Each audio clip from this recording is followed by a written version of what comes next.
Apollo 8. This is 8, go ahead. Okay. Go ahead, Houston, you were cut out. Okay, Apollo 8, all your systems are go, and we were about to say you could go ahead and terminate the battery charge, and you beat us to the punch. I read your mind, and it's showing 37 volts right now. Okay.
This is Apollo Control at 10 hours 45 minutes into the flight of Apollo 8. At the present time, our spacecraft is at an altitude of 51,595 nautical miles, traveling at a velocity of about 8,300 feet per second. Flight Director Milton Windler has just gone around the room here in Mission Control Center, reviewed the status of the spacecraft and flight for the first mid-course correction burn. And we've passed up a go to the crew for that maneuver scheduled to occur in just about 15 minutes from now at 11 hours ground elapsed time.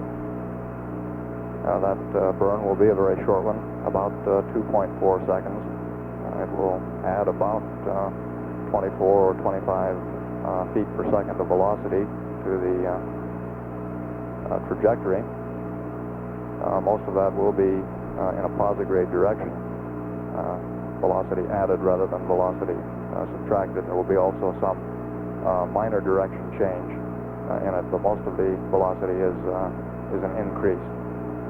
At the time of ignition, the spacecraft will be at an altitude of about 52,770 nautical miles.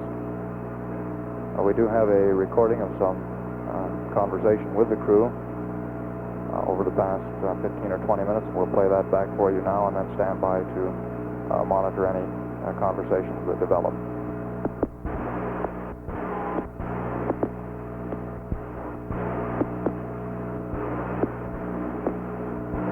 Apollo 8, Houston. Go ahead, Houston, Apollo 8. Okay, we've got a telescope alignment if you would like to give it a try. Your section star is still good, but if you have problems with that, folks have worked out that if you look through the telescope at 1035, we have a shaft and trunnion that should point you at the center of the Earth, if you'd like to give that one a try. Okay. Okay, at 1035, the shaft angle 006 decimal 2. Trunnion 18 decimal 9. Over.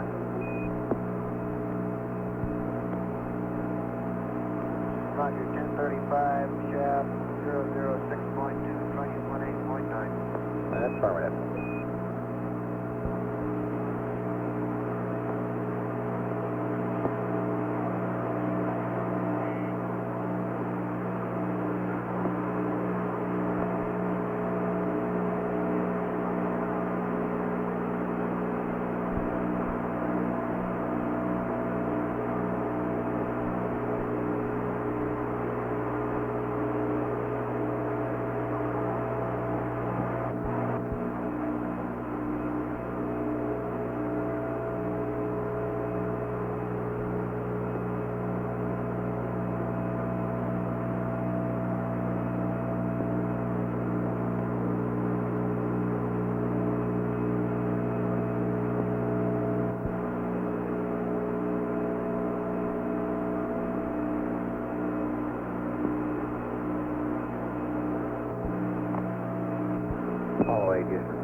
Okay, we'd like to get a cryo fan cycle in here before the burn.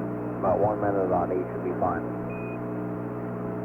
Roger, I'm going to give it 2 minutes on H2 1 and 2 and O2 1 and just start O2 2. Roger, thank you.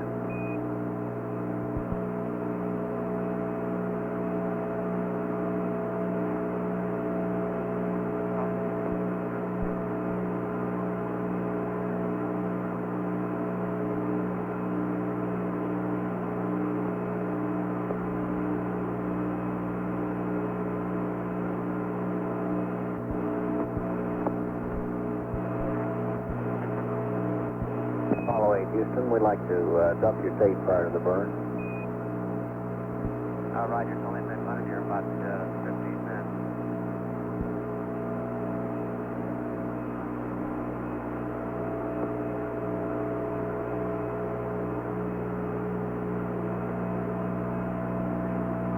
Okay, Apollo 8, that's correct. You're on high bit rate, and we're afraid you may run out before the burn, so we'd like to dump it and give it back to you with a full load before the burn.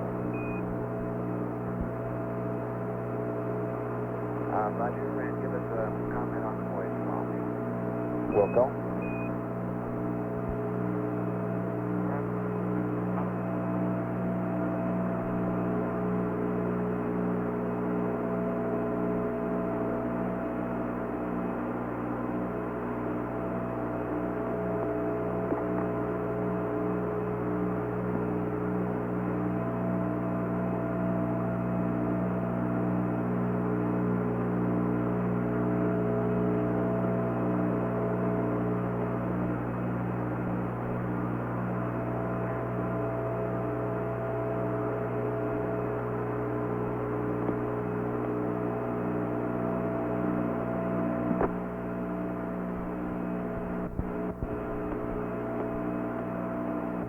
Houston, Apollo 8.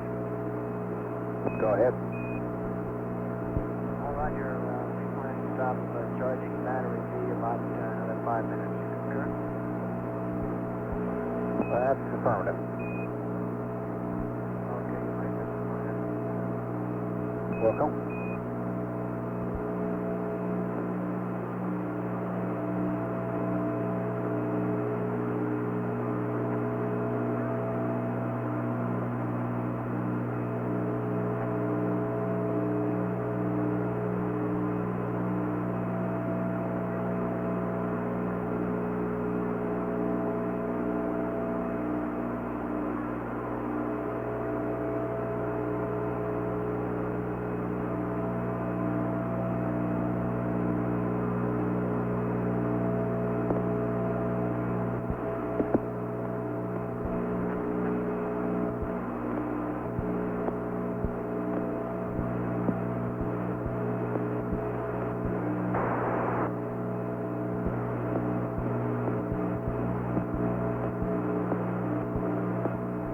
Apollo 8. Go ahead. Okay. Go ahead, Houston, you were cut out. Okay, Apollo 8, all your systems are go, and we were about to say you could go ahead and terminate the battery charge, and you beat us to the punch. I read your mind, and it's showing 37 volts right now. Okay.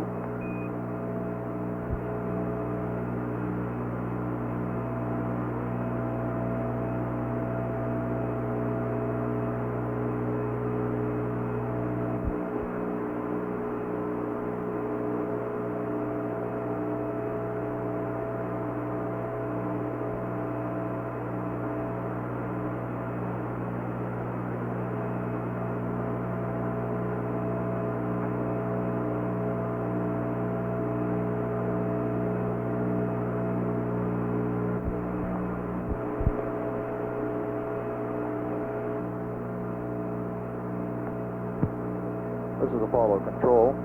We've had a relatively quiet period for the last few minutes between the ground and the spacecraft, and we imagine that the crew is rather actively involved in making final preparations for their first mid-course correction en route to the moon.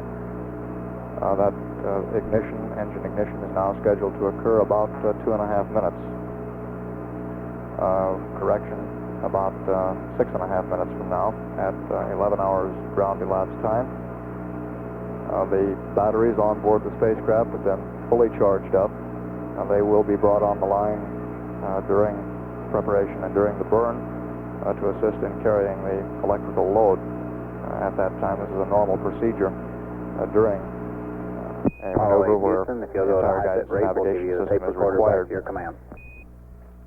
We'll stand by to monitor the burn, pick up any communications with the spacecraft as we go through the final systems checks and await that mid-course correction.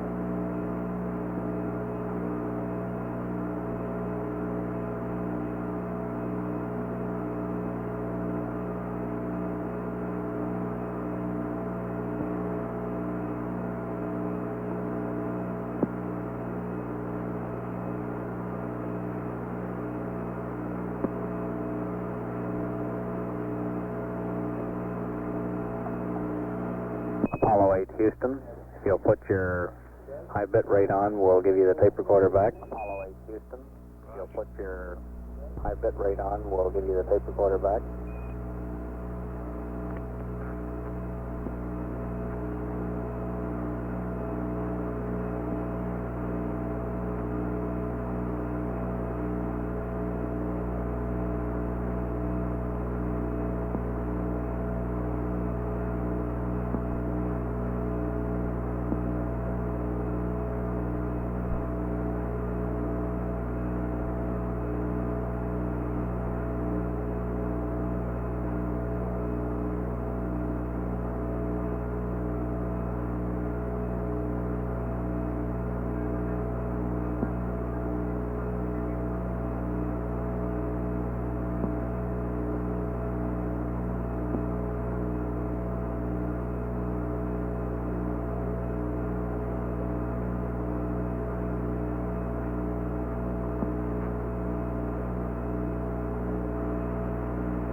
Here in Mission Control, the guidance officer has just advised the flight director that the spacecraft gimbal motors positioning the SPS engine are in the proper attitude, and everything looks go for the burn, scheduled to occur now in about 3 minutes.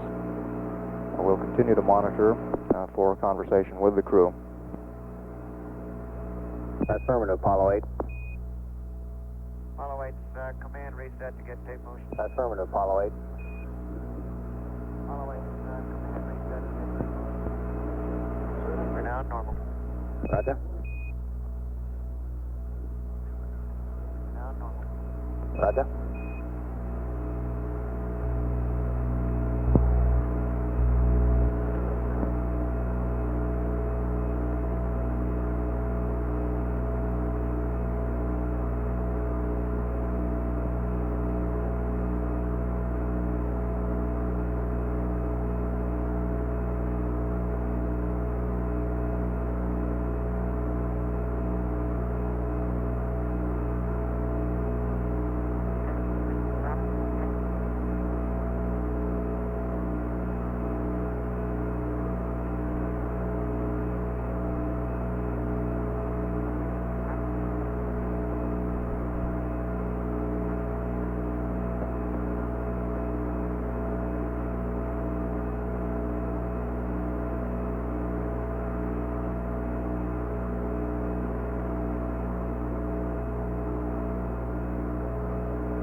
Apollo 8, stand by for a mark at 1 minute.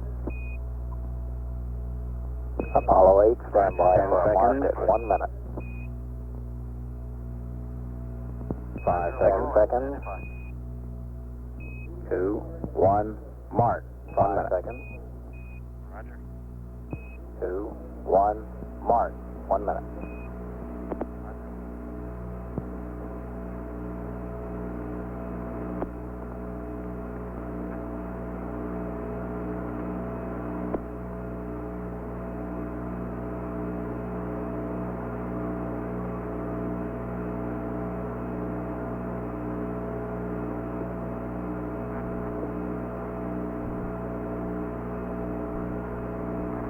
We're now 30 seconds from ignition of the SPS engine for that 2.4 second burn. That maneuver will be primarily to control the altitude of the spacecraft as it goes around the backside of the moon at perigee. Targeting there is for 60 nautical miles. 10 seconds now to the burn. 5, 4,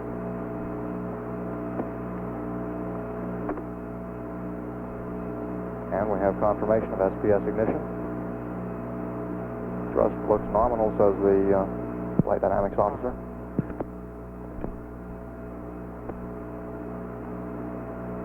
And we should have shutdown also. We'll have confirmation of that shortly.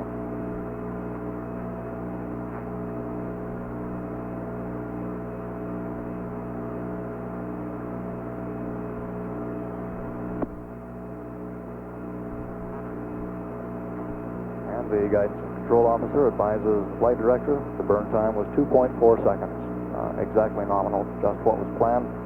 That should have given us a velocity increase of about 24 or 25 feet per second.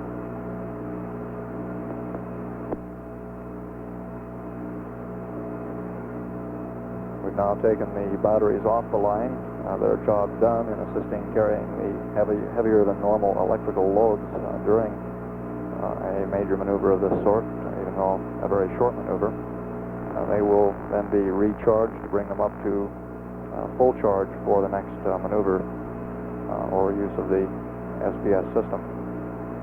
The initial indication was that the surface propulsion system engine, which all ground testing and previous flights have shown to be extremely reliable, and it appears to have demonstrated that reliability once again in this ignition, the first time that engine has been used on this mission. Of course, the flight controllers here in Mission Control Center are monitoring very closely the performance of the engine, and also happy to have this opportunity prior to inserting the spacecraft into lunar orbit. Of course, that is the engine that would be required to put the spacecraft into lunar orbit and also to take it out of lunar orbit and send it back to Earth. At 11 hours, 2 minutes, this is Apollo Control.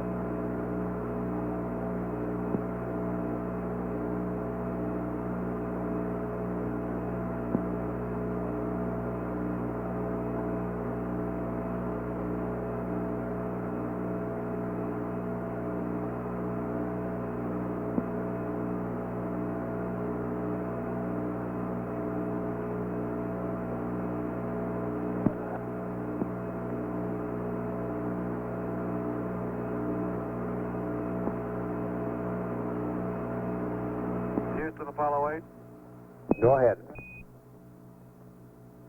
Roger, the burn time was on time, about 2 seconds. We had residual of 4.4 in X. We burned it out to 0.2. Attitudes were nominal. The delta VC before the residuals were taken out was a minus 2.4. I have transferred the state vector to the limb slot with bird 66. Roger. Copy 4.4 for X and 2.4 on Z, and negative residual on Y prior to the trim. Is that affirmed? That's affirmative, and we took out the 4.4 residual down to 0.2. Roger.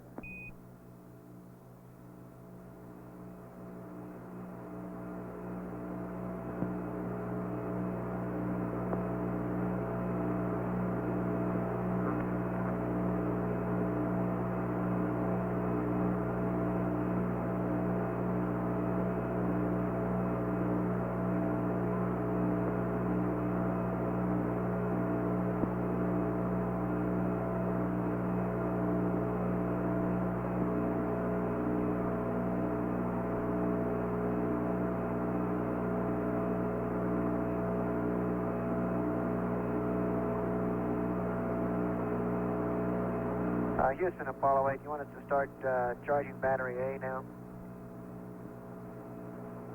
Stand by.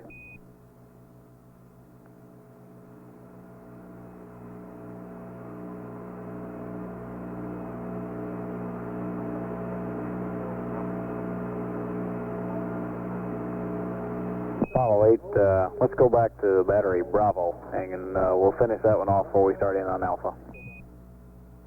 Roger. Battery Bravo.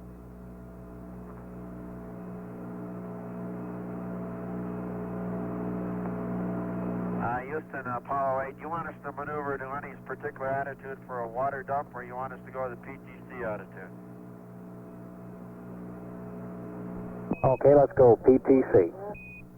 And give me the angles, please.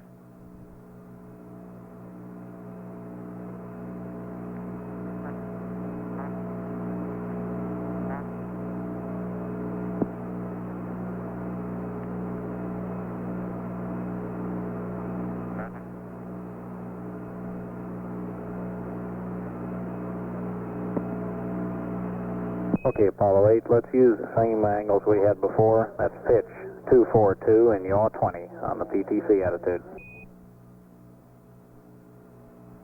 242, yaw 20, roger.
This is Apollo Control at 11 hours 8 minutes, and we've just gotten a preliminary assessment of the performance of the SPS engine from here in Mission Control Center.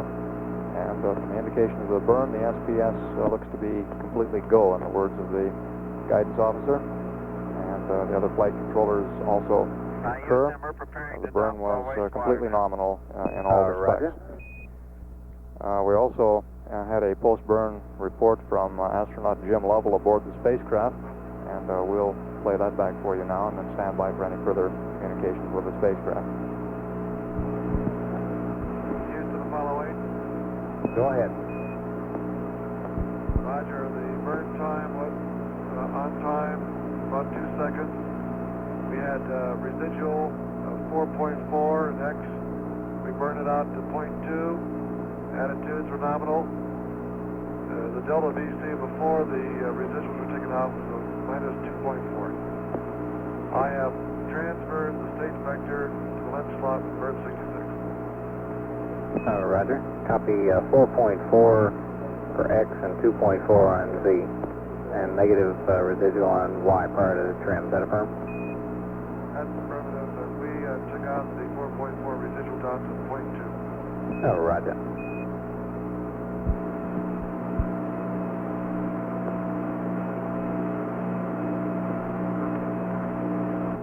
Houston, Apollo 8, you want us to start charging battery A now? Stand by.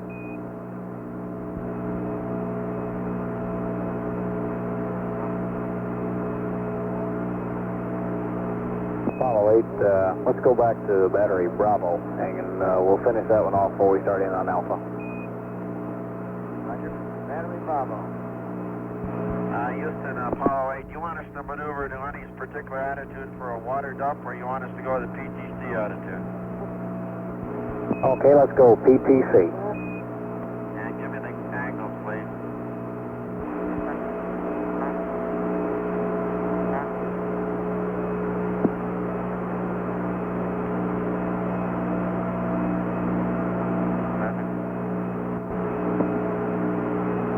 Okay, Apollo 8, let's use the same angles we had before. That's pitch 242 and yaw 20 on the PTC attitude.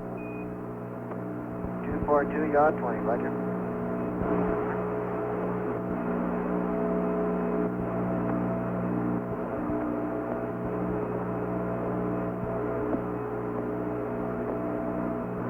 Houston, we're preparing to dump wastewater now. Roger.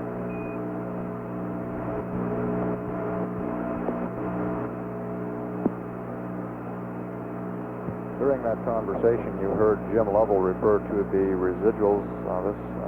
This is the amount of velocity remaining Houston, Apollo 8. to be added or taken Go out ahead, of the trajectory following the ignition of the SPS engine. And we normally expect a small residual. We did have residuals of about 4.4 feet, according to Lovell.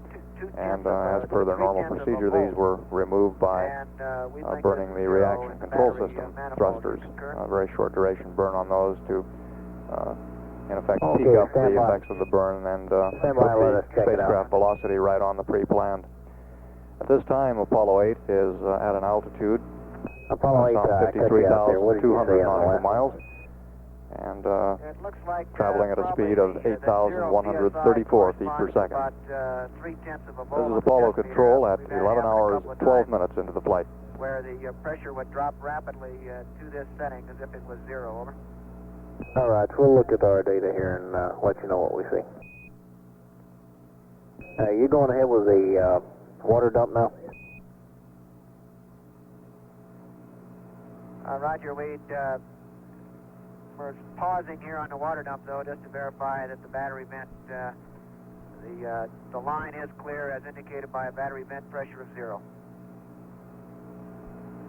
Okay, stand by then.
Apollo 8, Houston. Go ahead, Houston. Okay, number one on the list of things is that the flight plan shows the CDR should hit the SAC.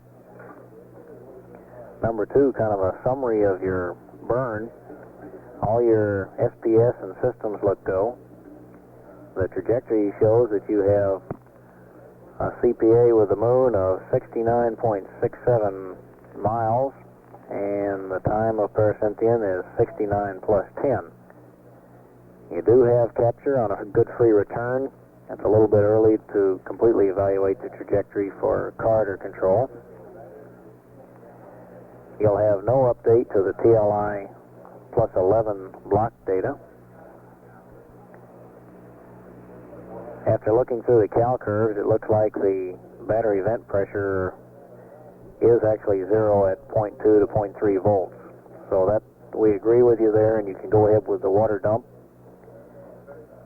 We still have the comm check to do whenever we get ourselves into a good high gain look angle and whenever it's convenient for you. Over. Thank you very much. That was a very fine resume, Houston, and we're right now in the process of trying to dump out the water and the UCDAs and so on, so we'll get with you on the high gain as soon as we can. Okay, good burn.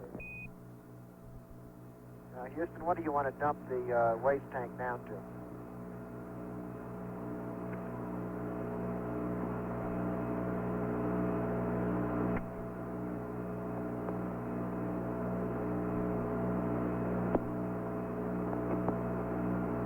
Apollo 8, I'd like for you to dump the waste tank to 25%.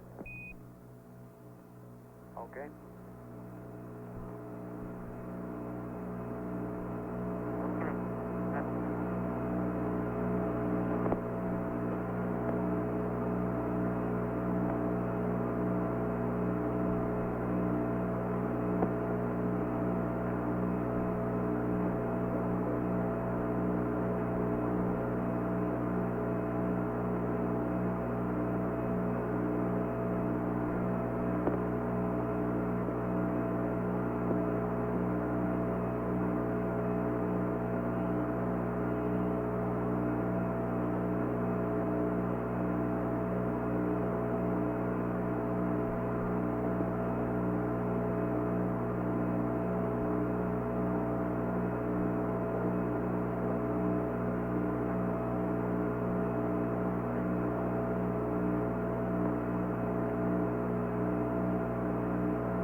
we're dumping now, Houston.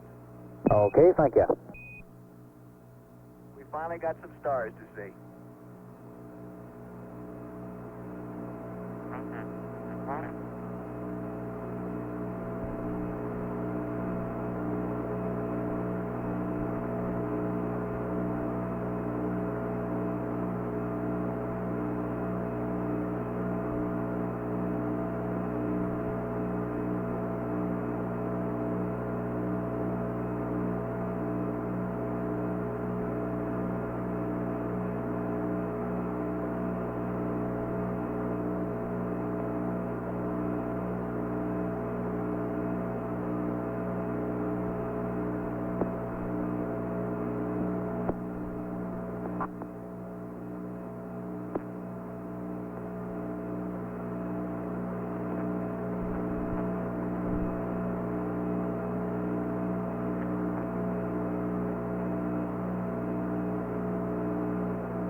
This is Apollo Control, 11 hours 30 minutes into the flight of Apollo 8. We have some further refinements on the results of that service propulsion system mid-course correction, the first mid-course correction planned en route to the moon. The effect of the burn was to give us a parasynthion or low point closest approach to the moon of 69 nautical miles. We've been targeting for about 60 nautical miles. This information, of course, will be evaluated further and refined. This is the preliminary Flight Dynamics Officer analysis of the effects of the burn, and we would expect some update to that. The burn also gives us a time of closest approach to the moon of 69 hours 10 minutes ground elapsed time. The pre-flight analysis had placed that time at 69 hours 7 minutes, or just 3 minutes different from what we have as a result of the translunar injection and the subsequent mid-course correction. There are 4 mid-course corrections nominally planned in the flight plan, all of which or none of which could be used en route to the moon. And depending on the results of the final analysis on the results of this burn, it would be decided whether or not subsequent mid-course corrections would be required. We would anticipate that any subsequent corrections would be quite small.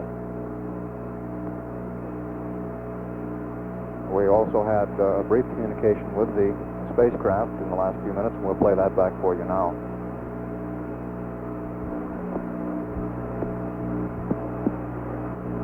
Houston, Apollo 8. Go ahead, 8. Apollo 8, on our Houston. systems test battery vent pressure Right, that Houston, Apollo when we 8. open the battery vent All right, valve, do you folks have your water quantity switch in the potable or the wastewater tank position now? And we think this is zero in the battery manifold. We're dumping the UTCAs first. Okay, stand by. Okay, we weren't watching any waste quantity decrease, and it looked like the nozzle pumps indicated that something was going on. We were trying to dope out what was going on. It looks like probably the zero PSI corresponds to about 0.3 of a volt on the test meter. We've had it happen a couple of times where the pressure would drop rapidly. About 81. All right, we'll look at our data here and let you know what we see. You going ahead with the water dump now? Roger, we're pausing here on the water dump though just to verify that the battery vent, the line is clear as indicated by a battery vent pressure of 0. Okay, stand by then.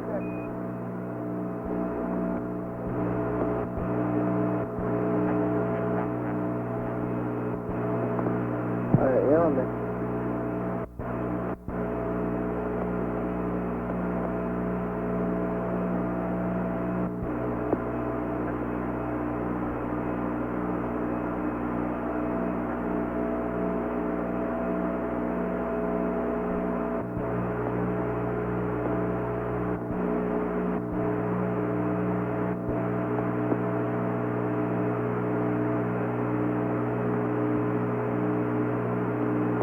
Apollo 8, Houston. Right, Houston. Okay, number one on the list of things is that the flight plan shows the CDR should hit the SAC. Number two, kind of a summary of your burn. All your SPS and systems look go. The trajectory shows that you have a CPA with the moon of 69.67 miles, and the time of percentium is 69 plus 10. You do have capture on a good free return. It's a little bit early to completely evaluate the trajectory for card or control. You'll have no update to the TLI plus 11 block data. After looking through the cal curves, it looks like the battery vent pressure is actually 0 at 0.2 to 0.3 volts. So that we agree with you there, and you can go ahead with the water dump. We still have the comm check to do whenever we get ourselves into a good high gain look angle and whenever it's convenient for you. Over. Thank you very much. That was a very fine resume, Houston, and we're right now in the process of trying to dump out the water and the UCDAs and so on, so we'll get with you on the high gain as soon as we can. Okay, good burn.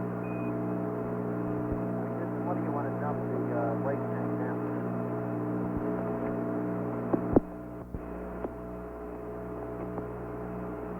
Apollo 8, I'd like you to dump the waste tank to 25%.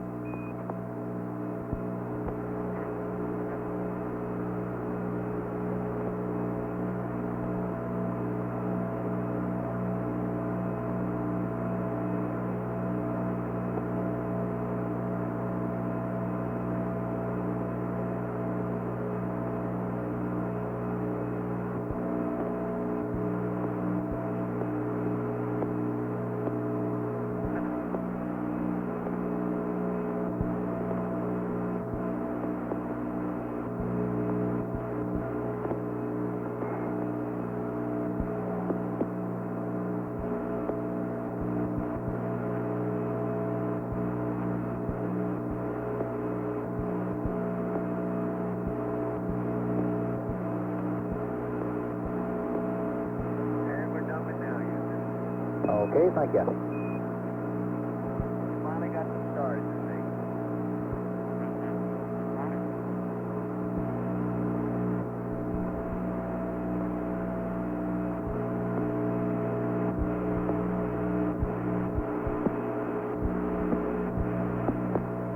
Apollo 8, Houston. Go ahead, Houston, Apollo 8. All right, do you folks have your water quantity switch in the potable or the wastewater tank position now? the waste tank position now, and we're dumping the UCCAs first. Okay, we weren't watching any waste quantity decrease. It looked like the nozzle temps indicated that something was going out. We were trying to dope out what's going on. Well, there's a lot of stuff going out, I'll tell you. How the nozzle temps look?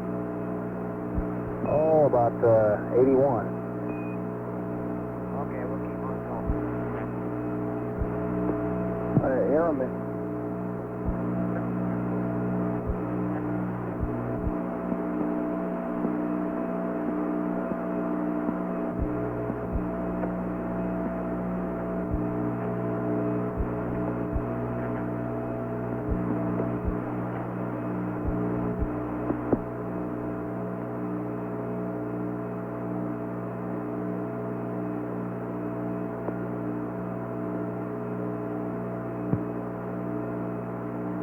Communications continues to be excellent with the spacecraft.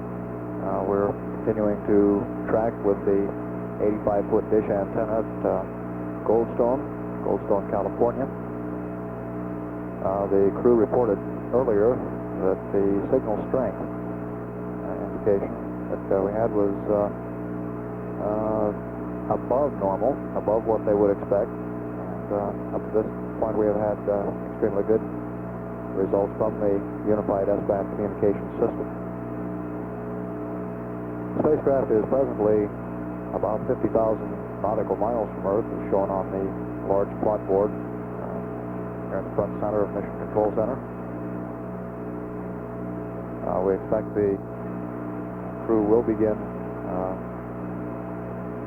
series of relatively relaxed activities aboard the spacecraft. Commander Frank Borman, after a very long day, is scheduled to have a 7-hour sleep period, and he should be in that sleep period at the present time. Following Borman's sleep cycle, Lovell and Anders will get their sleep period in about another 6.5 hours. At 11 hours 39 minutes, this is Apollo Control.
Okay, Houston, we're going to dump the waste tank on down to about 25%. Okay, thank you.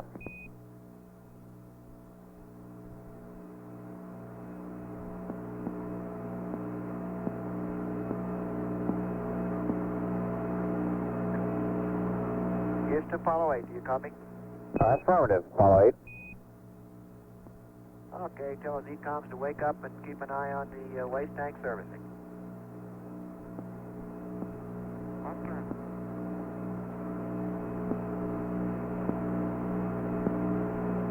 It'll take a minute to think of something appropriate.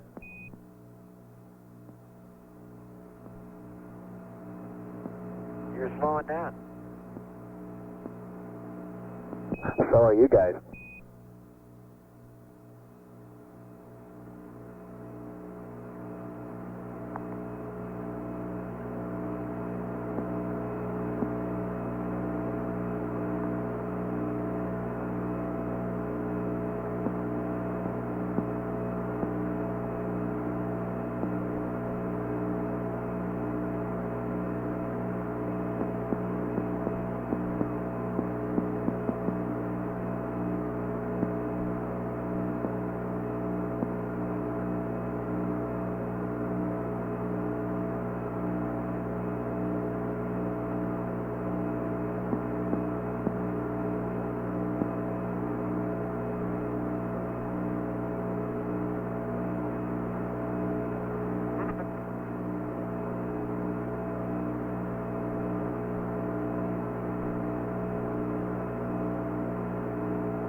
How are the nozzle temperatures looking, Houston?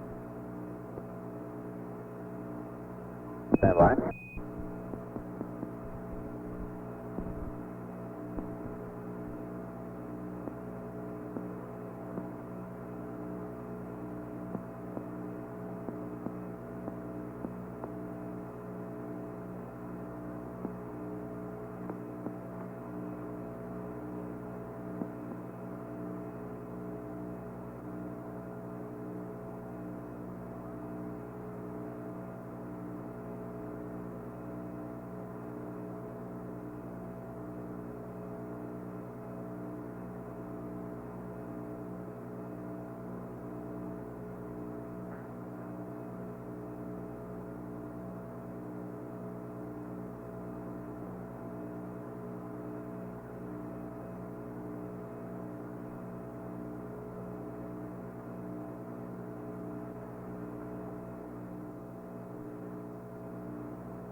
Yeah, you're looking pretty small down there now, Houston.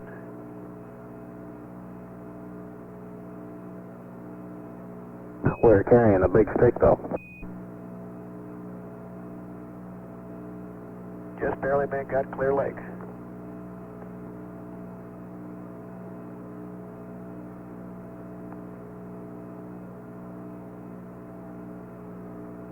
And your nozzle temperatures, Bill, have dropped from about 94 to around 66. Okay, I'm showing just a little bit above 50% here, and we'll keep on going. If it looks too cold, give us a call. Okay, we'll do that.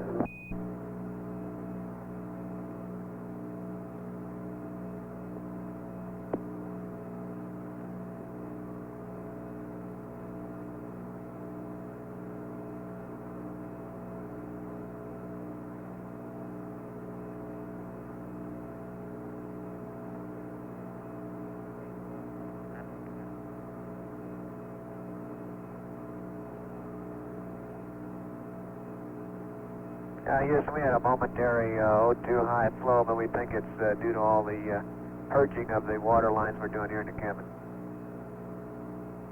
Roger, we concur.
Apollo 8, Houston, we show you're down to 25% of your wastewater.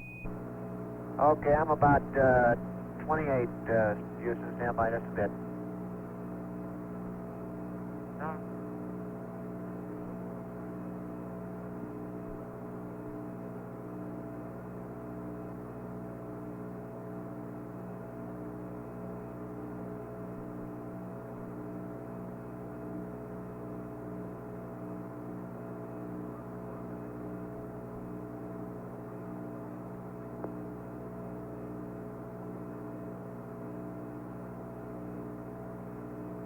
Okay, waste up, stop, and then purge again. Understand a waste dump stop. Roger.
Houston, we're on a high gain. It might be a good time to try your comm check.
Apollo 8, we're going to go ahead and crank up for the comm test now. And we will be a little bit late on your update for 12 hours. Okay. Do you still want to have us command as much as we can on the ground, or would you like to move the switches yourself? Oh, you can have the fun of doing it. Sound like you're dragging there.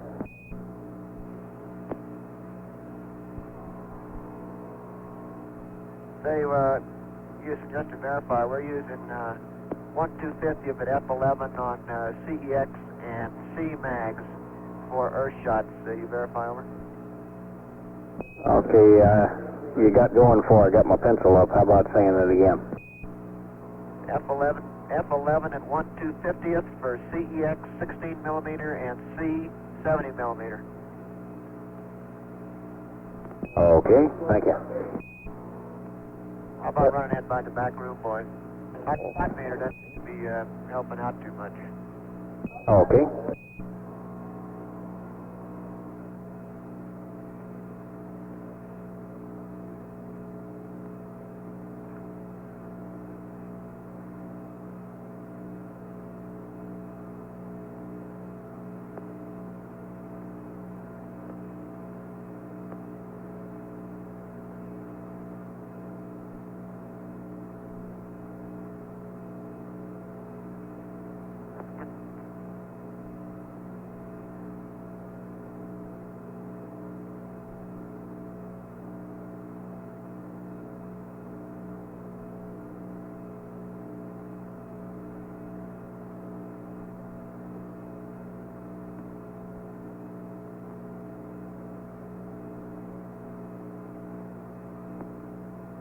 Okay, Apollo 8, we're starting in setting up for our first comm test. This is going to be an uplink voice ranging and full downlink, which is not anything really different than what you have on board. I'd like for you to verify that the S-band normal mode voice switch is in place. Roger, boys. Okay, and the up telemetry data to data. Roger, data. Up telemetry command in normal. Roger, normal. High gain antenna to auto track. Or correction, that's auto wide beam, and you can go ahead and dump the tape. Okay, I'd like for you to go to narrow beam. Okay, going to narrow beam now. Right. Ken, I'll give you a call when we get ready to work on the tape. Okay, we're still in PTC, so you're only going to have it for about 10 or 15 minutes. Okay, we've had some problems with our displays, and I think they're straightened out now, but you may have to keep us advised that we run out of limits in case we lose our display again. This is Apollo Control at 12 hours, 4 minutes into the mission. The flight of Apollo 8 continues to progress very smoothly at this point. Both here in Mission Control Center and in the spacecraft, things have quieted down considerably since that mid-course correction maneuver. At the present time, Commander Hey, while we're standing by here, Apollo 8, 7-hour the sleep source period. module quantities that we have. And We're going to try to update them. If you want to Jim Lovell, call down your Bill Andrews quantities, are currently have you involved checked them with your primarily charts? in some housekeeping functions aboard the spacecraft, managing the system, They haven't gotten around to that. and also There's no hurry on that. communications Just wondered if you with had the group we'll that are check it involved in against taking what we get on pictures. our nomogram. We have several minutes of accumulated tape on communications with the spacecraft over the past 30 minutes, and we'll play that back for you now. Okay, Houston, we're going to dump the waste tank on down to about 25%. I'm showing a SPS helium pressure about 3570. Indicated on board. Affirmative. Apollo 8. And fuel and ox tank pressures are 177 and 176 respectively. Okay. That'll take a minute to think of something appropriate. Is 2400, B 2500. So are you guys. Okay. How the nozzle temperature's looking, Houston? Stand by.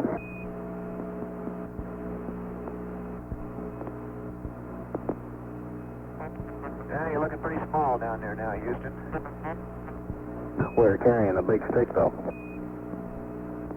Just barely made got clear. Okay, and the back room tells you that you've got the right F-stop. And your nozzle temperatures, Bill, have dropped from about 94 we'll to keep around using it. 66. Okay, I'm showing just a little bit above 50% here, and we'll keep on going. This PTC attitude really isn't the greatest for taking pictures of the Earth. Okay, we'll do that. Right. Or the moon. Now, Houston, we had a momentary O2 high flow, but we think it's due to all the purging of the water lines we're doing here in the cabin. Roger, we concur. Apollo 8, kind of stand by for burst of noise as we change configurations on the ground. We're going into test 1. You'll still have up and down link, and we'll be in this mode for 2 minutes, but you may hear some burst of noise as we change. Okay, waste up, stop. Roger. Understand, waste dump stop. Roger.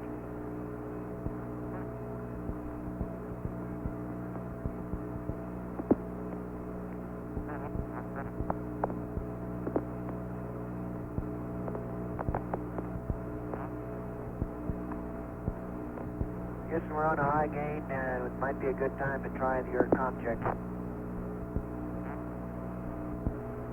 Apollo 8, we're going to go ahead and crank up for the comm test now. And we will be a little bit late on your update for 12 hours. Okay. Do you still want to have us command as much as we can on the ground, or would you like to move the switches yourself? Oh, you can have the fun of doing it. Sound like you're dragging there. Say, Houston, just to verify, we're using 1/250 of it F11 on CEX and C-mags for Earth shots. You verify over? Okay, you got going for it. I got my pencil up. How about saying it again? F11 and 1/250th for CEX 16 millimeter and C 70 millimeter. Okay, thank you. How about running that by the back room, boys? 5 meter doesn't be helping out too much. Okay.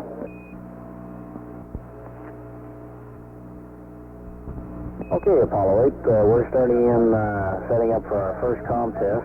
Okay, Apollo 8, we're in the middle of our first test and ranging, how about giving me a voice check? Which is not anything very different than what you have on board. 1, 2, 3, 4, 5, 5, 4, 3, 2, 1. Apollo 8 out. Voice switch is right and read you loud and clear. This comm is unbelievably good. Okay, and the up telemetry data to data. Roger, data. Up telemetry command in normal. Roger, normal. High gain antenna to auto track. Or correction, that's auto wide beam, and you can go ahead and dump the tape. okay, I'd like for you to go to narrow beam. Okay, going to narrow beam now. Right. Again, I'll give you a call when we get ready to work on the tape. Okay, we're still in PTC, so you're only going to have it for about 10 or 15 minutes. Okay, we've had some problems with our displays. I think they're straightened out now, but you may have to keep us advised that we run out of limits in case we lose our display again. Roger. And while we're standing by here, Apollo 8, the service module quantities that we had listed, we're going to try to update them. If you want to call down your quantities, have you checked them with your charts? No, you haven't gotten around to that. Stand by. Okay, Apollo 8, we finished the first test. Just wondered if you had... And we're now going to change the uplink modes to uplink command and ranging. I'm showing And SPS. we'll be going without the up voice. We'll be in this mode for 2.5 minutes, and we'll be sending a test message. It'll have no effect on either your computer or your panel switch configuration. What you might see will be the S-band noise that's associated with a brake lock. However, you should still have a good signal on your power meter. This is not a loss of signal, but rather just a loss of the voice modulation. And I'll give you a mark just before we do that so that you can turn your S-band volume down if you so desire. And we'll be back up in this mode we're in now in 2.5 minutes. Okay, and the back room tells you that you got the right f-stop. Okay, I will keep using it. This PTC attitude really isn't the greatest for taking pictures of the Earth. Right. Or the moon. Apollo 8 Houston, we're about to disable the voice modulation on uplink, and we'll be back up no later than we're going into 12. You'll still have up and down lighting. And we'll be in this mode for 2 minutes, but you may hear some burst of noise as we change. Roger.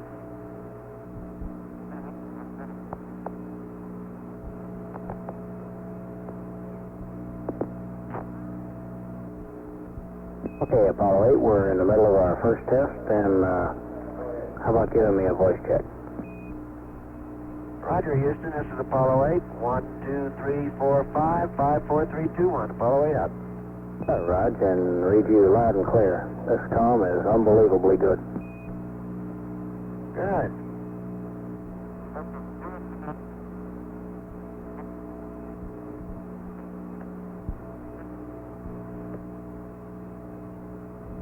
Okay, Apollo 8, we've finished the first test, and we're now going to change the uplink modes to uplink command and ranging, and we'll be going without the up voice. We'll be in this mode for 2.5 minutes, and we'll be sending a test message. It'll have no effect on either your computer or your panel switch configuration. What you might see will be the S-band noise that's associated with a brake lock. However, you should still have a good signal on your power meter. This is not a loss of signal, but rather just a loss of the voice modulation. And I'll give you a mark just before we do that so that you can turn your S-band volume down if you so desire. And we'll be back up in this mode we're in now in 2.5 minutes. Roger. Apollo 8 Houston, we're about to disable the voice modulation on uplink, and we'll be back up no later than 12:13.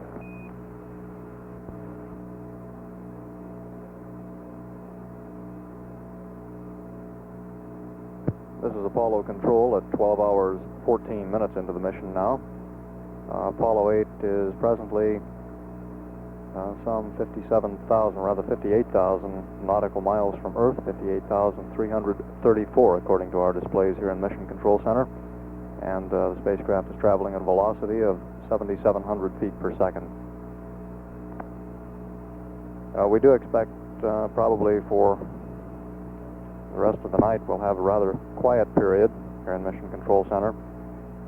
The Commander, Frank Borman, is Apollo 8 Houston, voice check. sleep period now. He should be about 1 hour long. Following that, we'll have sleep periods for command module pilot All right, Bill Lovell, and for lunar module pilot Bill Houston, Anders. read you loud and clear on me. Most of the Okay, loud and clear. We're back up throughout with you. the night, Completed a second test. at least night here in Houston. Will Okay. be housekeeping chores. There will also be an eat period for the command module pilot and lunar module pilot before they begin their sleep period. Okay, our next test will be a test of the uplink they'll be voice doing and some ranging navigation with downlink exercises voice ranging on and board. low bit rate. So we'll be changing your bit rate on you. And primarily monitoring And we'll be making a voice systems check in and, the middle. doing housekeeping chores aboard the spacecraft. Okay, you about added on the high gain. 12 hours, you might try to get 15 in, minutes but into the flight. it's going to This hit is the scan Apollo limit here control. any second.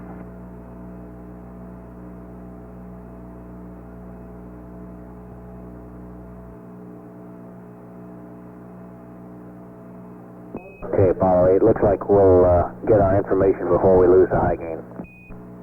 Okay, we'll just leave it go. Roger.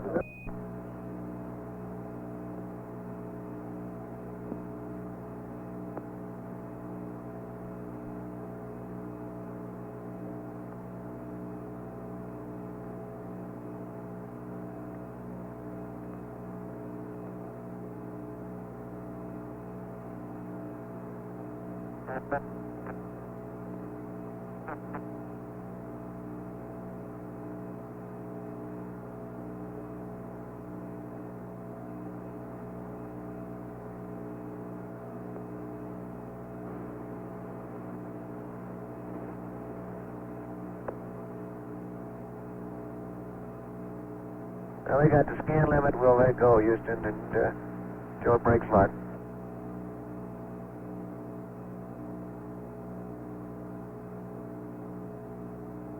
Okay, Apollo 8, go ahead and switch to the Omni. How are you done with your test?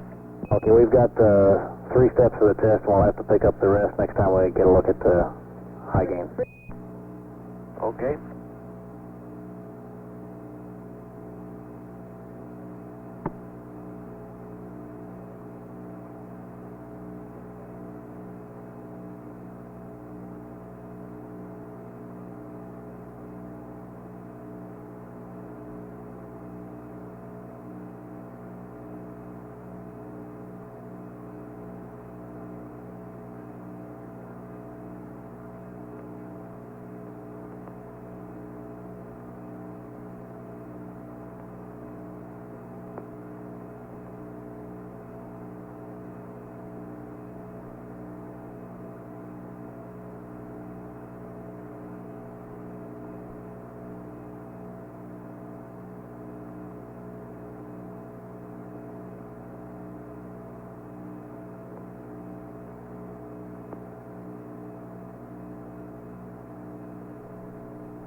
Houston, Apollo 8. Go ahead, Apollo 8. Roger, running out P21 at 269.10 indicates a parallel of about 67.4 miles. I guess we concur here. You guys are getting pretty good. That's a lot better than our first answer.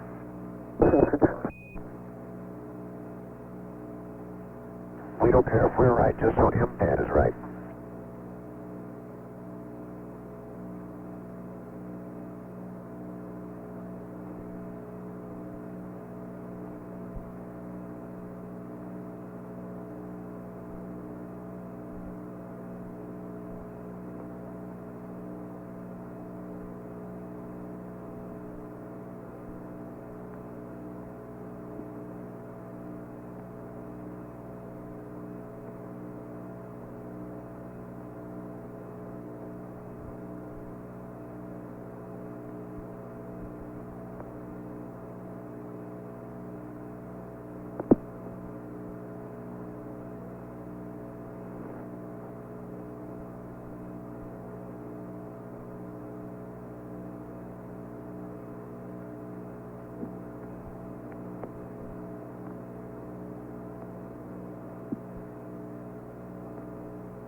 Houston, Apollo 8. Go ahead, Apollo 8. Roger, I'd like to ask a question about this TLI plus 11 maneuver that we copied in the remarks. You have P37 Delta V 7900. Is this the Delta V that we would use with P37? Okay, that's the option that you use with minimum time. Roger, what I'd like to do is check out our P37 with your TLI maneuver update.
Okay, Apollo 8, I'd like to make sure we don't have a misunderstanding that the 7,900 feet per second is the Delta V.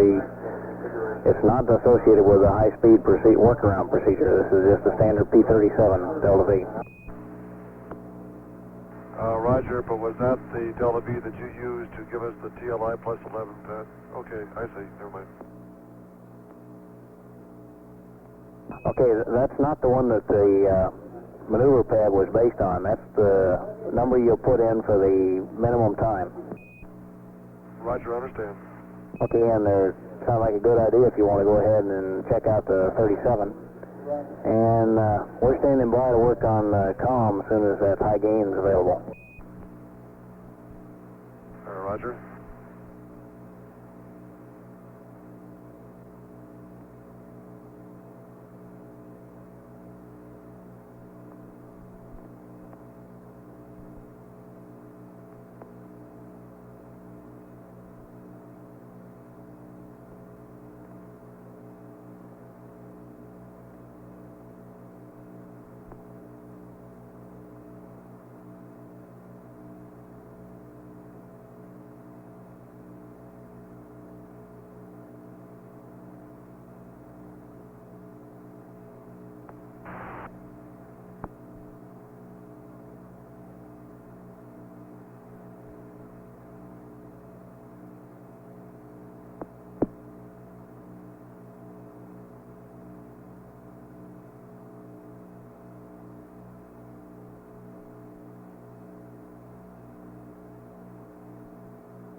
Okay, Houston, you got the high gain.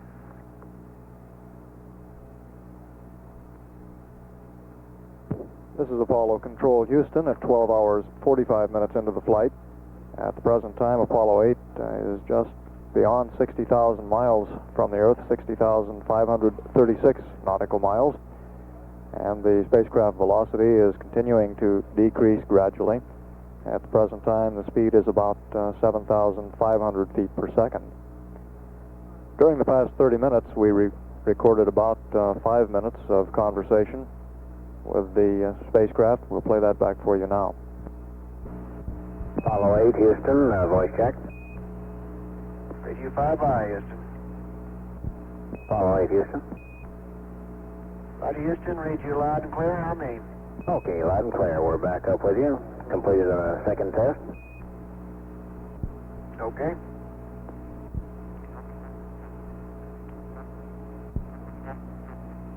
Okay, our next test will be a test of the uplink voice and ranging with downlink voice ranging and low bit rate. So we'll be changing your bit rate on you, and we'll be making a voice check in the middle. Okay, you about had it on the high gain. You might try to get it in, but it's going to hit the scan limit here any second.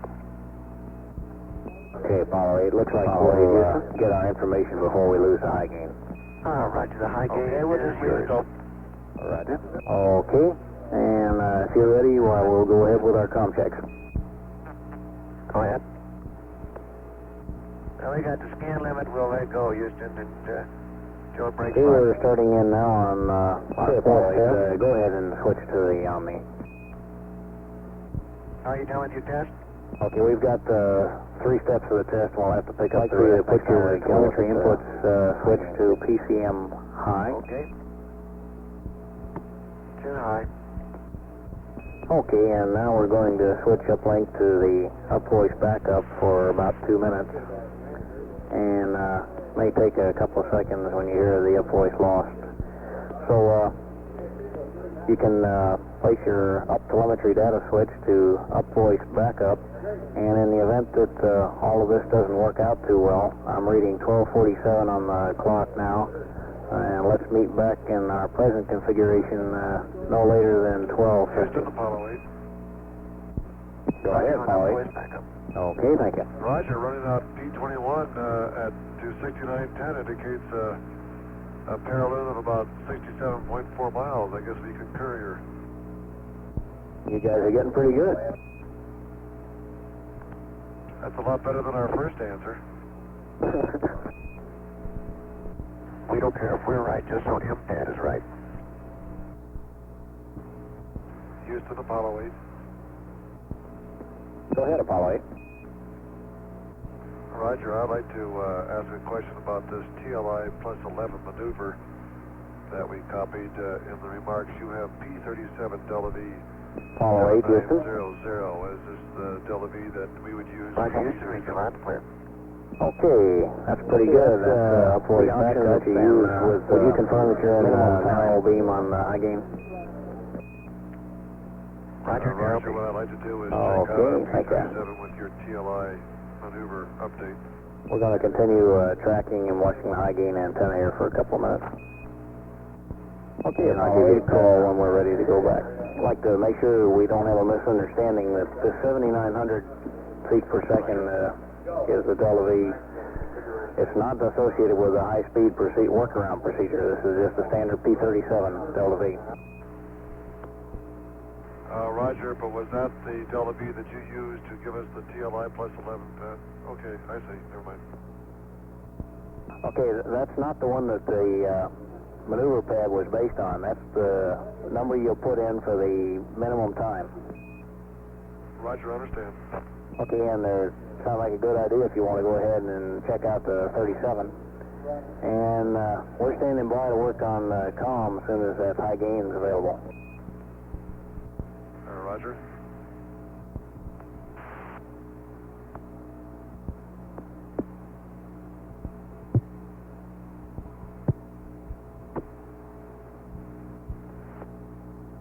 Okay, Houston, you got the high gain. Houston, do you read Apollo 8, over? Apollo 8, Houston. Roger, the high gain is yours. Okay, Apollo 8 Houston, we've completed this test. We'll be switching back to the full uplink. When you hear the noise associated with the loss of modulation, you can go back to the telemetry data switch to data. I'd like for you to put your telemetry inputs switch to PCM high. Too high. Okay, and now we're going to switch uplink to the up voice backup for about 2 minutes. And may take a couple of seconds when you hear the up voice lost. So you can place your up telemetry data switch to up voice backup, and in the event that all of this doesn't work out too well, I'm reading 12:47 on the clock now, and let's meet back in our present configuration no later than 12. Okay, loud and clear. Roger, going up voice backup. Okay, thank you. How's everything looking down here? Apollo 8 Houston, real fine. We've got 1 to go here. If you'll put your telemetry inputs PCM switch to low. Pretty good. That's up voice backup. And would you confirm that you're in narrow beam on the high gain? Okay, we'll be in this configuration for about 2 minutes, and then we'll be completed with the comm test. Okay, thank you. Roger. We're going to continue with some service model RTS quantities. If you'd like to take them sometime and check them against your onboard calculations. Roger. Stand by.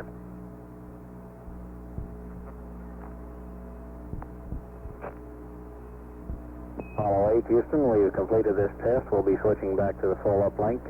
When you hear the noise associated with the loss of modulation, you can go back to the up telemetry data switch to data. Roger. Follow 8. Okay, loud and clear.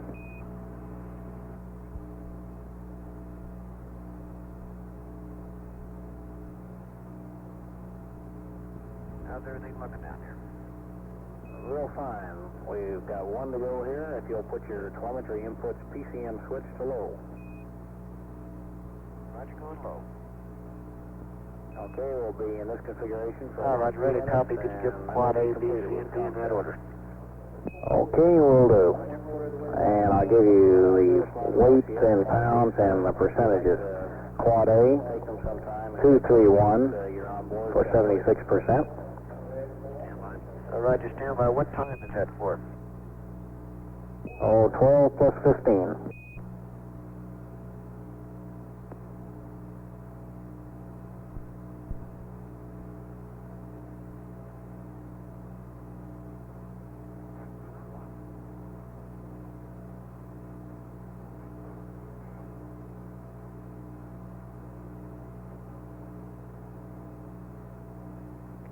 Okay, got it.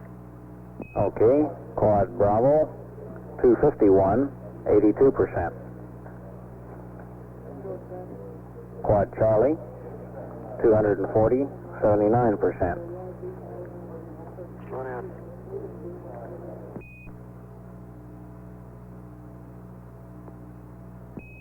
Quad Delta, 245, 81%. GNC advises that these numbers are still good, even though it's a 12:15 time. And we're completed with the comm test. You can take your high gain antenna and go back to medium.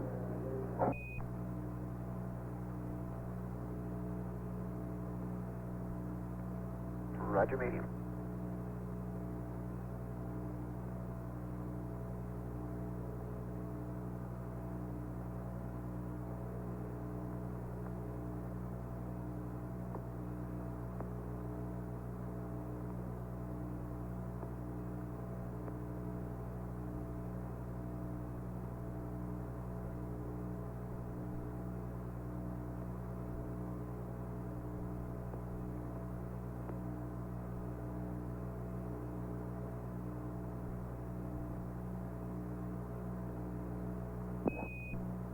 Apollo 8, we'd like to dump your tape again if you're not using it.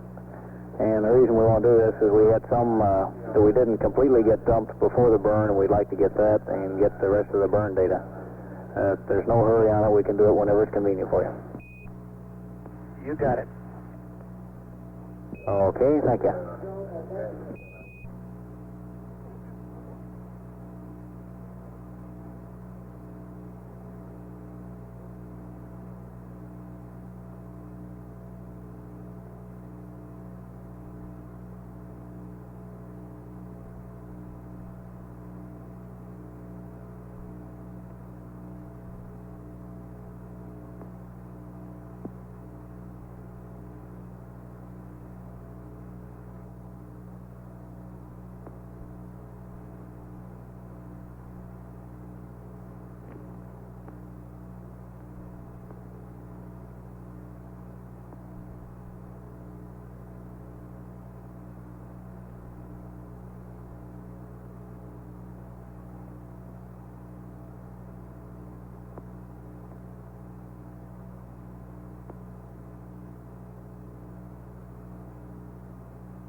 Apollo 8 Houston, did you call? Negative. Negative, Houston. Okay, thank you.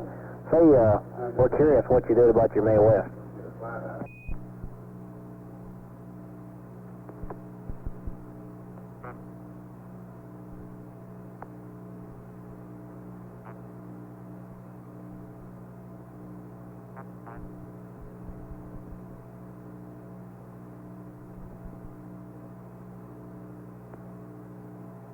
We thought we might bleed the CO2 out into the vacuum connector here on the next water dump. We forgot it last time.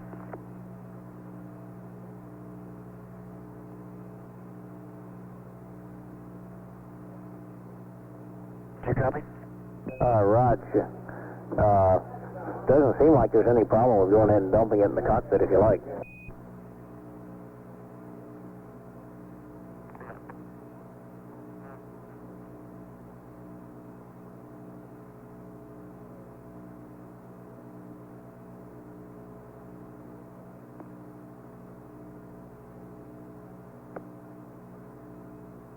It is CO2, isn't it? That's firm.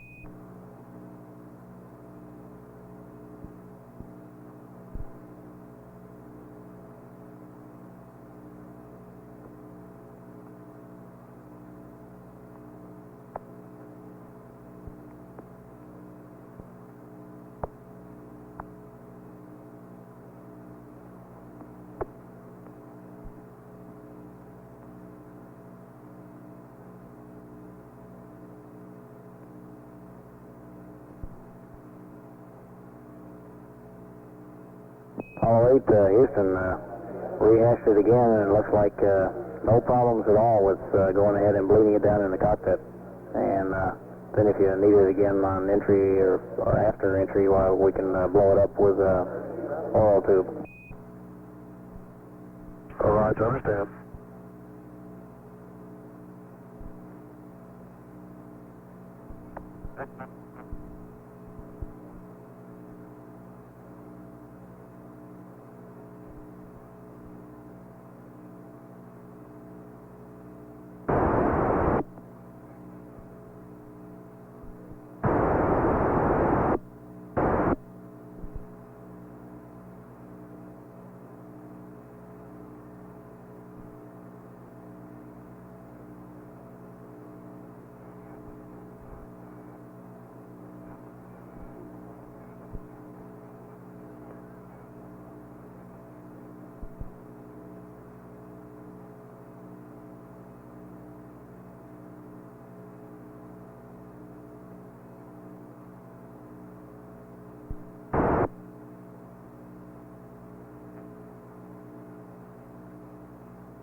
Apollo 8, Houston.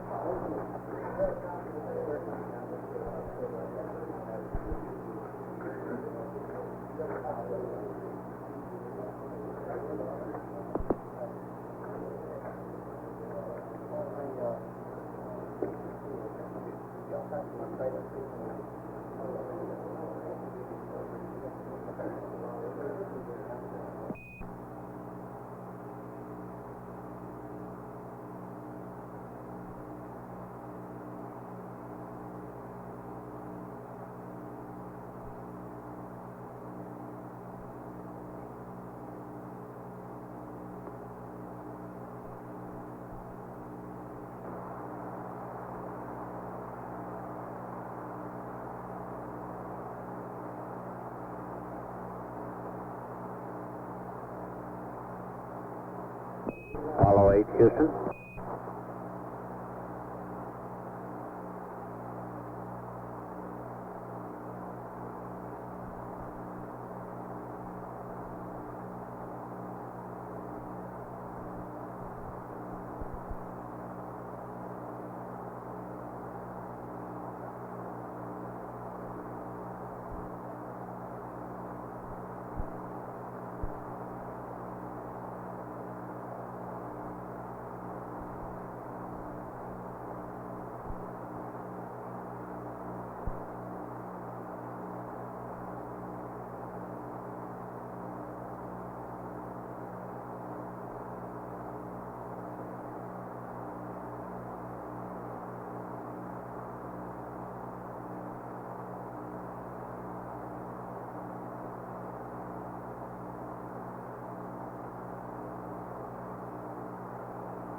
Apollo 8, Houston.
Apollo 8, Houston.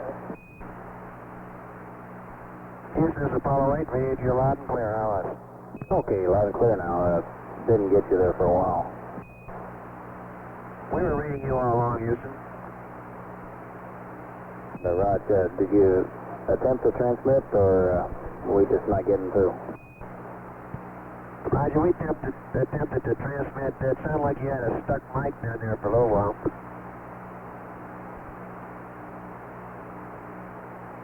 Okay, that shouldn't make any difference to us on this duplex mode.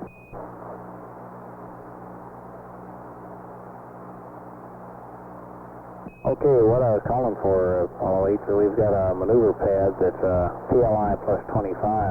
I'd like to read up to you when you're ready for it.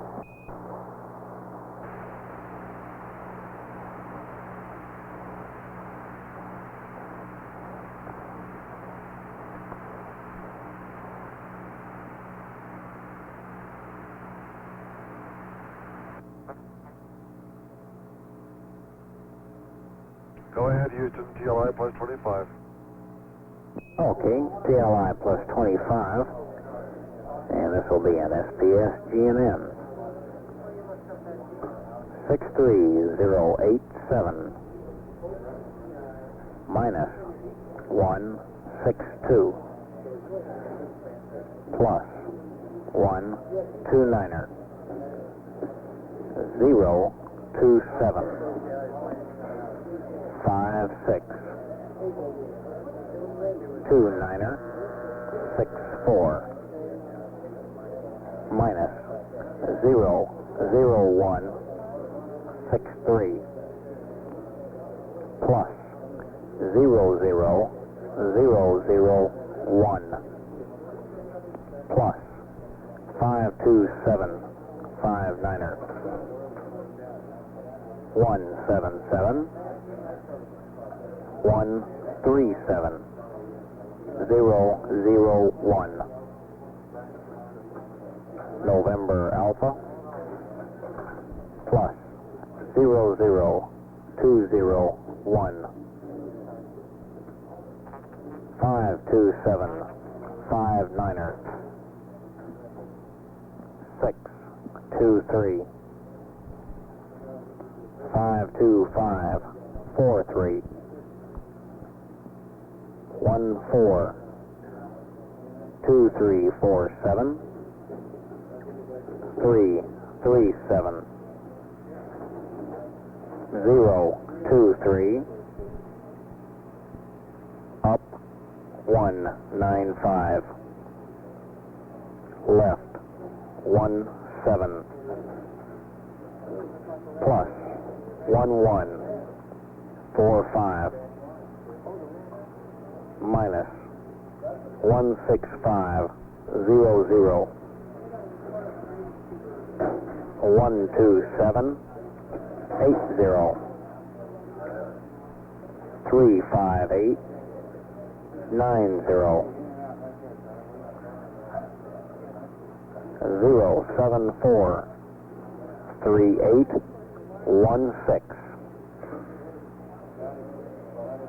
North Stars 068 097 356 no wellage.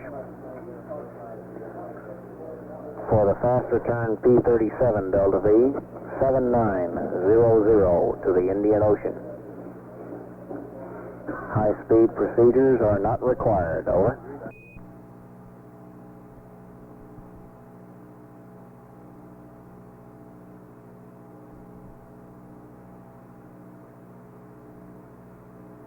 Houston, Apollo 8. Maneuver pad as follows. How do you read, over? Loud and clear. Roger, TLI plus 25, SPS GNN 63087 minus 162 plus 129 027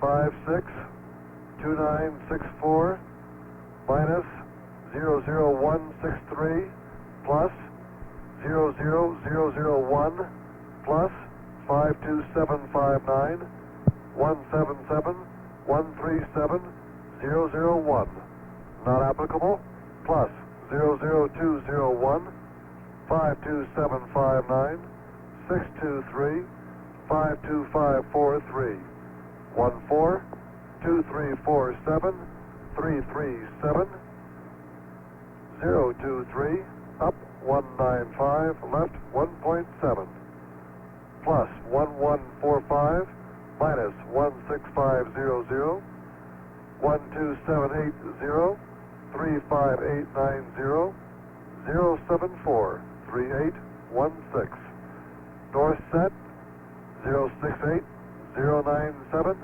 356 no LH P-37 fast return of 7,900 Delta V Indian Ocean high speed not required. Oh, that's correct, Apollo 8. And we'll have a couple of more things for you before too long. We're working on a flyby pad at this time. And we're going to be talking some more to you about the problems of looking at stars in the sextant and the telescope.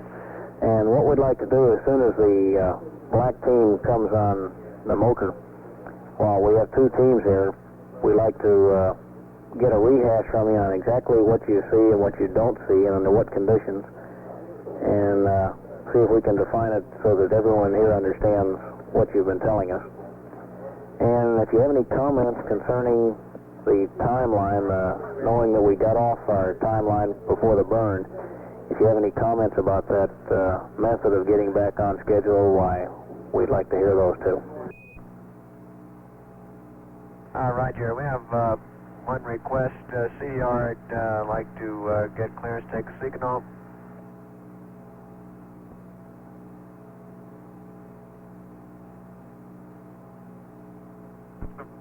Okay, Apollo 8, that's a go.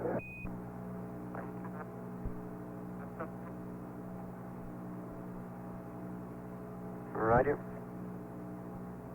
And Houston, this is 8. We might go over our future nav sighting schedule if it's going to be revised at all.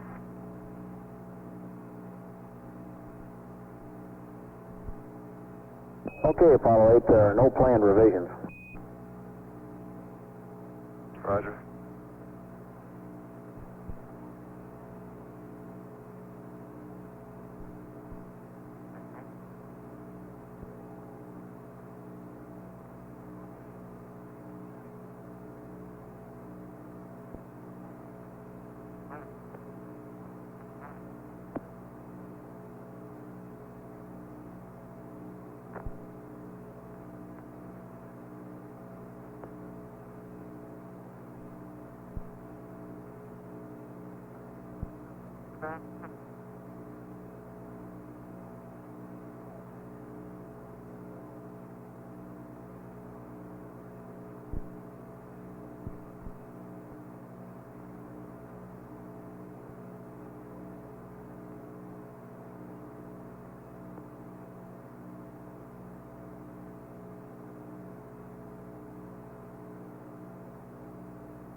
This is Apollo Control at 13 hours, 16 minutes into the flight. We're in communication now with the spacecraft, and we have some accumulated tapes of previous conversation during the past 30 minutes. We'll play back the tape first and then pick up with whatever conversation is going on when we finish. Roger, ready to copy. Could you give them quad A, B, C, and D in that order? Okay, will do. And I'll give you the weight in pounds and the percentages. Quad A, 231 for 76%. Roger, stand by. What time is that for? Oh, 12 plus 15. Okay, got it. Okay, Quad Bravo, 251, 82%. Quad Charlie, 240, 79%. Slow down. Quad Delta, 245, 81%. GNC advises that these numbers are still good, even though it's a 12:15 time. And we're completed with the comm test. You can take your high gain antenna and go back to medium. Roger, medium.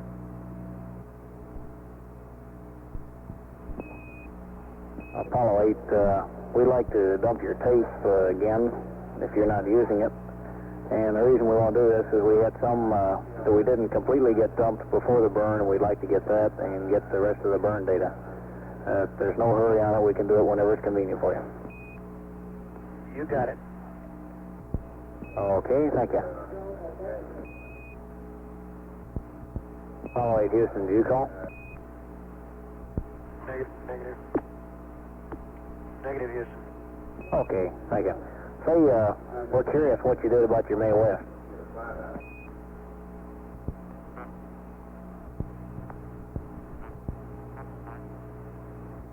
We thought we might bleed the CO2 out into the vacuum connector here on the next water dump. We forgot it last time.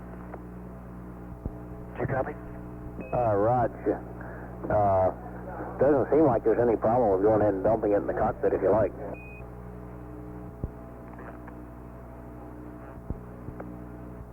It is CO2, isn't it? That's fine.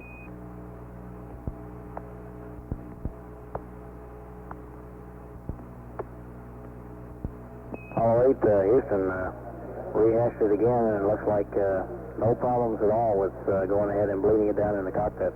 And then if you need it again on entry or after entry, well, we can blow it up with oil tube. All right, I understand.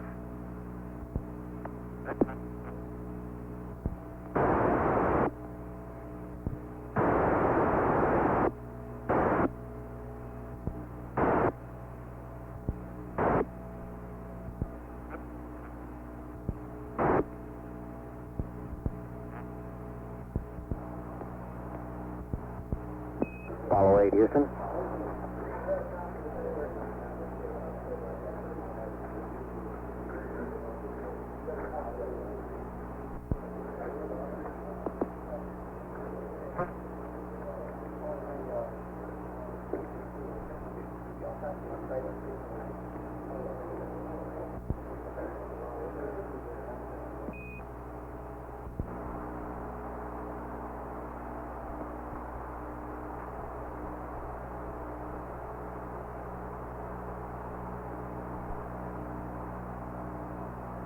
Apollo 8 Houston.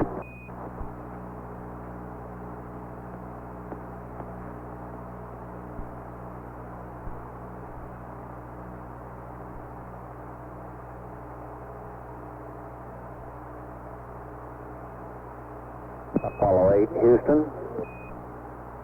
Go ahead, Houston. Okay, have your flyby pad now, so I can give that to you whenever you're ready for it.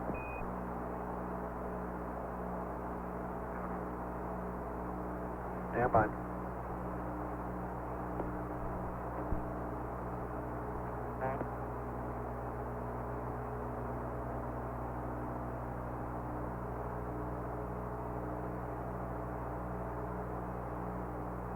Ready, copy. Okay, Apollo 8, here we go on a flyby maneuver pad. This will be an SBS GNN 63087. Apollo 8 minus 162 plus 129er 060 59er 4804 plus 009er 62 plus 005 68 minus 02087 000. Okay, loud and clear now. 000.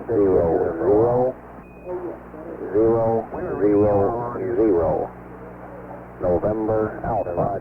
Did you attempt to transmit? 00. We just 202. 02359. Stuck Mike down there for a little while. 022. 02. Okay, that shouldn't make any difference to us on this duplex mode. 03. Okay, what I know for all 8 maneuver pads, it's 3 plus 14. I'd like to read up to you when you're ready for 013. Up. 048. Right. 37. Plus 1418 minus 16500. Okay, 129.2504, and this will be an SPS G6160 146 minus 29112. North Stars 1323 056. No Niner 64. Remarks? Minus. Number 1, this requires realignment to preferred rest mat 63. 2 plus. This will raise the parallel to 550 nautical miles. Over. Plus 527 Niner. All right, you ready to read back? 177. 137. Fly by SGN 63087. November Alpha. 2 plus 129er. Plus 060 59er. 4804. 4804 plus 009er. 527. Plus 00568 minus 02077. 000 000 NA. Are you with me so far? Keep going. 2347. 00202 337. 022 023 82 03 195 314 013 up 048 plus right 37 11 plus 1418 minus 16500 165 12904 36160 127 14629 11 north 323 358 090 90 056 no LH realign preferred rest mat 074 perigee is 50 1, so that's a paralleloon to 550. North Stars 0 550 0 and that's paralleloon 356. No wellage. For the fast return P-37 Delta V 7900 to the Indian Ocean. High-speed procedures are not required. Over. Houston, Apollo 8. Maneuver pad as follows. How do you read? Over. Loud and clear. Roger. TLI plus 25. SPS GNN 63087 minus 162 plus 129 027 56 2964 minus 00163 plus 00001 plus 52759 177 137 001 not applicable plus 00201 52759 623 52543 14 2347 337 023 up 195 left 1.7 plus 1145 minus 16500 12780 35890 074 3816 north set 068 097 356 no LH P-37 fast return of 7,900 Delta V Indian Ocean high speed not required. Oh, that's correct, Apollo 8. And we'll have a couple of more things for you before too long. We're working on a flyby pad at this time. And we're going to be talking some more to you about the dump and the column of the stars and we've listened to the voice playback. The black team comes on, been given a go for your first we have two teams here. We'd like to get a rehash from you on exactly what you see and what you don't see and under what conditions, and see if we can define it so that everyone here understands what you've been doing. A bit, and if you have any comments concerning the timeline, knowing that we got off our timeline before the burn, if you have any comments about that method of getting back on schedule, why, we'd like to hear those too. Roger, we have one request. CER would like to get clearance to take a signal.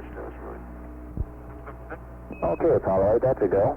Okay, we planned this thing on high bit rate. We were going to ask you if it made any difference, and you read our minds. That's pretty good for 63K. We might go over our future nav sighting schedule if it's going to be revised at all.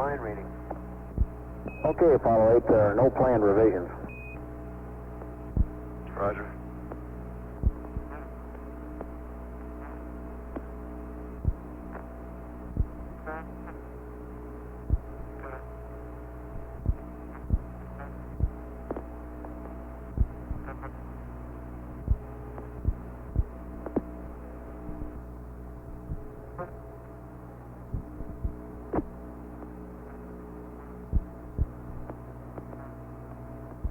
Apollo 8, Houston. Go ahead, Houston. Okay, have your flyby pad now, so I can give that to you whenever you're ready for it. Stand by. Ready, copy. Okay, Apollo 8, here we go on a flyby maneuver pad. This will be an SBS GNN 63087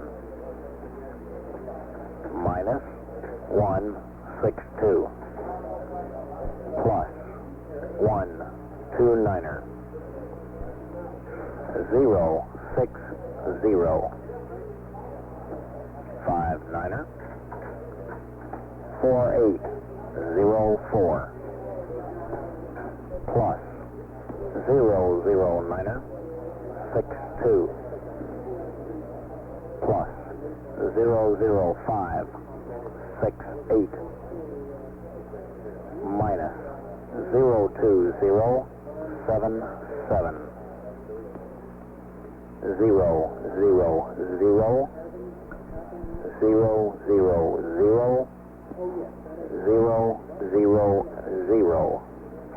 November Alpha plus 00202 02359er 022 02282 0399er 314 Apollo 8. 0813 Roger, on board calculations indicate 048 13 hours right 30 minutes GET. 37 We are now 64,200 miles above the Earth. 1418 minus That's using Aldrin's flight 16500. We've got 63855 04 361 60 146 29 Yeah, Houston, 11 Apollo 8, we're going to try to keep the conversation down here for a while so the CER can go to sleep. 323. Okay, we would like to get some comments from you before you sign off concerning the telescope section. Verification that you have done something with the CO2 in your May West. And a comment on the realignment to preferred rest mat. 2. This will raise the paraloon to Roger, is it a 550 requirement that we miles. do something with the CO2 at this time, over? All right, negative. Go ahead. Roger, we have maintained the same condition. We've left it as it was, and we'll take care of it later. Okay. Minus 162 plus 129er 06059er 4804 plus 009062. Let me at this time go over the comments about the navigation as I see it so far. 02077 000 000 000 At the beginning, the Are you with me so far? operation with the S4B Plus precluded a 00202 immediate 023 starting up of our sightings as we had scheduled, since we had another evasive maneuver. 02282 The dumping of the S4B caused a tremendous amount of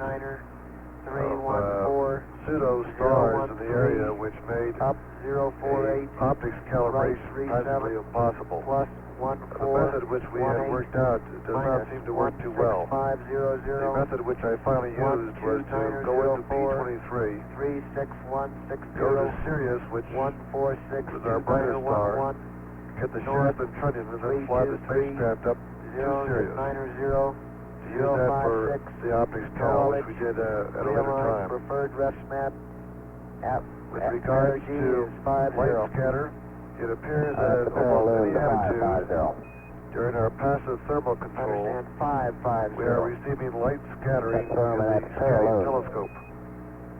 It takes the form mostly of a wide band of light right across the center of the scope, about 10 degrees unit direction of Okay, zero. we've completed the dump and the tape recorder is Very yours. difficult to see stars in this And area. we've listened to the quality of the voice playback, and Realignments you've have been been good. given a go I have for been your able to first pick up test the star and creative in the writing. sextant to do the alignment, but I was not able to identify the star which we used That's negative. You're in high bit, Specifications and as you Gregor understand it's or your tape Metcalf. recorder.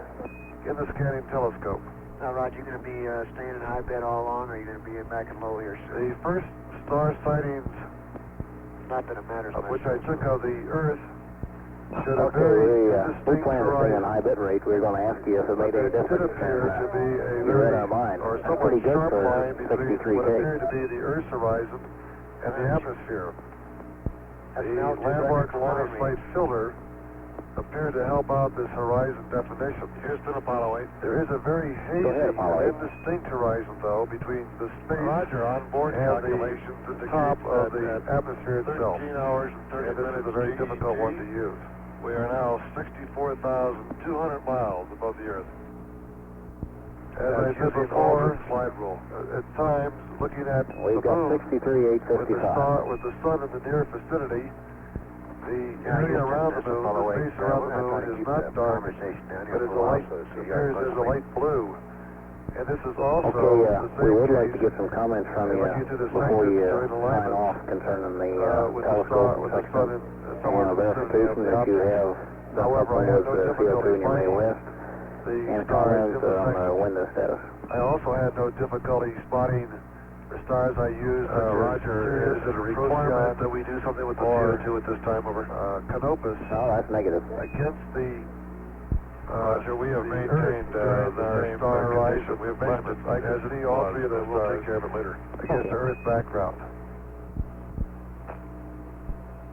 Let me at this time go over the comments about the navigation as I see it so far. To do a backup GDC alignment using the north-set stars, since operation with the S4B precluded a immediate starting up of our sightings as we had scheduled. I was able to spot star constellations of the S4B caused a tremendous amount of, they were very bright and well known, such as pseudo stars in the area which made and optics calibration practically impossible. I was not able to, we had worked out, does not seem to work too well.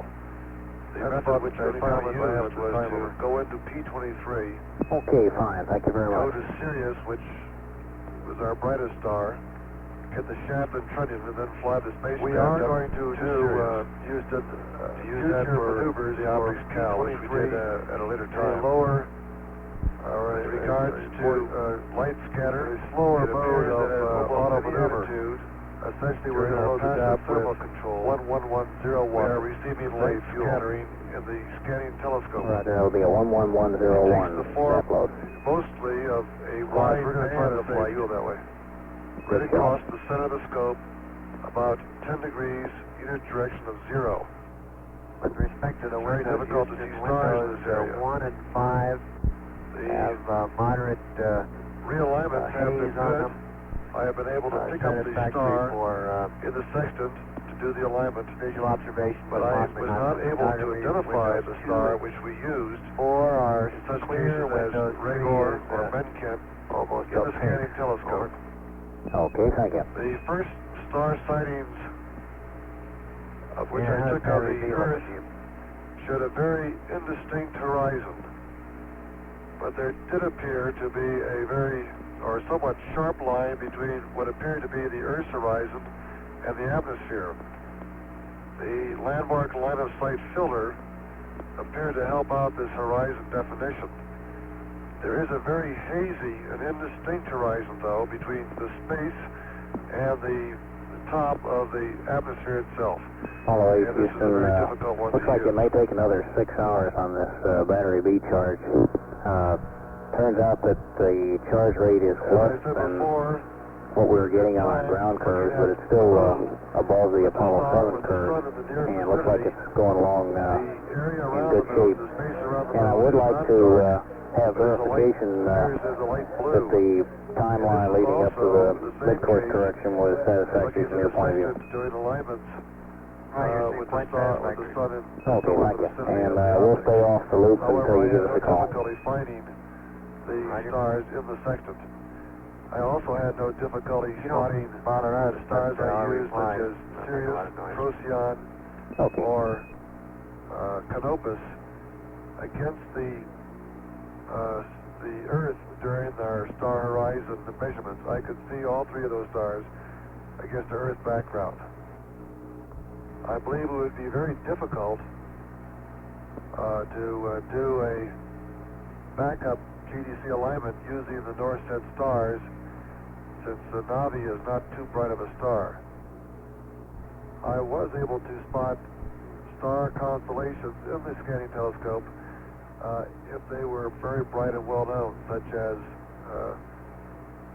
Canis and Orion, stars of this nature. I was not able to perceive other constellations. That's about the only comments I have at this time, over. Okay, fine. Thank you very much. We are going to do, Houston, future maneuvers for P-23 in a lower, or in a slower mode of auto maneuver. Essentially, we're going to load the DAP with 11101 to save fuel. Roger, that'll be a 11101 DAP load. Raj, we're going to try to save fuel that way. Good show.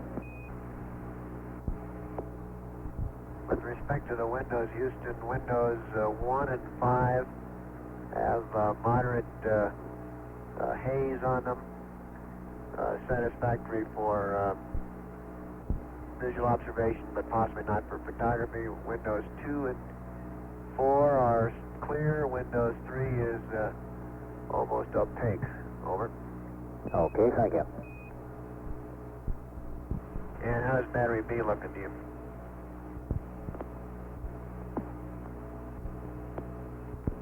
Apollo 8, Houston, looks like it may take another 6 hours on this battery B charge. Turns out that the charge rate is less than what we were getting on our ground curves, but it's still above the Apollo 7 curves, and looks like it's going along in good shape. And I would like to have verification that the timeline leading up to the mid-course correction was satisfactory from your point of view. Right, you seem quite satisfactory. Okay, thank you. And we'll stay off the loop until you give us a call. Roger. You don't bother us, but our replies make a lot of noise. Okay.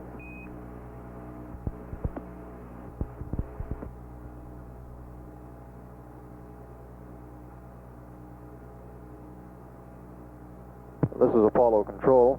During that rather lengthy series of conversations with the spacecraft, we heard Commander Frank Borman request permission from the ground to take a Seconal tablet. That is a short-acting sleeping pill. Frank was scheduled to begin his sleep period at about 11 hours GET, or about 12 hours, rather about 2 hours 45 minutes ago.